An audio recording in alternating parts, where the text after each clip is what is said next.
13-тиот премиер на Македонија Христијан Мицкоски седна на премиерското столче на Илинденска број 2.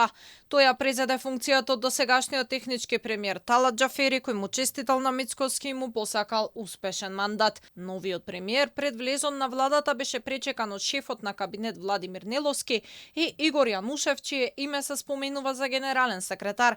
Мицкоски вети дека ќе ги почитува принципите на транспарентност, одговорност и напредок. Нема да ни се случува да голобради момчиња купуваат трговски центри во главниот град, нема да ни се случуваат Rolls-Royce и Maybach возила, нема да ни се случуваат фудбалчиња по кабинети, нема да ни се случуваат неуспешни проекти во делот на производството на марихуана, туку едноставно ќе работиме она кое што го дадовме како збор пред нашите граѓани. Граѓанинот пред се, тоа е мотото на новаа наша влада.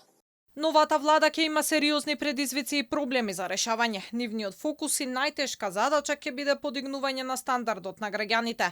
Во својата програма предвидуваат раст од 5% до 2028 година, реализација на капитални инвестиции од 3 милиарди евра и намалување на стапката на невработеност на 7,5%. Во речисите министерства имаше церемонија на примопредавање на функциите, пошто министрите веднаш почнаа со работа, онаму каде има најголеми проблеми во нивниот ресор. Владо Мисајловски застанува на чело на армијата, советување дека ќе го врати достоинството на војниците. Ќе работам на јакнење на меѓународниот углед и позицијата на државата.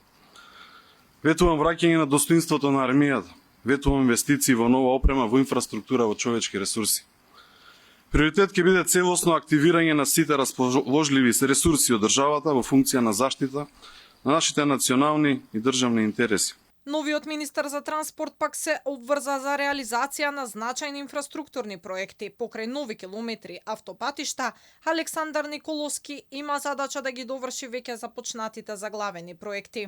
Како министер за транспорт и врски и како заменик председател на владата, можам да кажам дека ќе дадам се од себе да се почувствува разликата, да реализираме значајни инфраструктурни проекти, нови автопатишта, пруги, брза железница, нови експресни патишта и многу други работи, како и да ги довршиме веќе започнатите автопатот Охрид-Кичево, експресниот пат Прилеп-Градско и останатите кои што чекаат на реализација. Хаосот со личните документи е приоритет на министерот за внатрешни работи Панче Тошковски. Првиот полицаец зема заложба издавањето на документи да се врати во редовна постапка до септември. Ветувам напорна работа, сакам да покажеме дека навистина Министерството за внатрешни работи е сервис на граѓаните, управните служби се клучен фактор во целокупното работење на Министерството за внатрешни работи.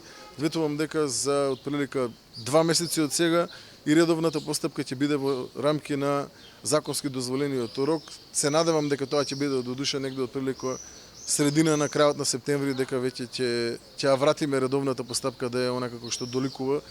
Првите часови на работа новиот министер за здравство беше во обиколка на хирушките сали кои се уште не се во функција. Тој се надева дека до петок ќе може да донесе одлука како да се решава проблемот. Таравари веќе потпиша за разрешување на одреден број на економски директори на клиниките на кои им е истечен мандатот. Ми треба време, неколку дена, за да донесам дефинитивна одлука. Дали одиме на брзо решавање на проблемот со отварање на нова набавка и веднаш инсталирање на комплетно нов систем, или ќе може оваа да се поправи. Денеска се разрешуваат одреден број на економски директори на кои што им завршува ВД, да речам, мандатот до некаде средина на јули, сите ќе бидат разрешени.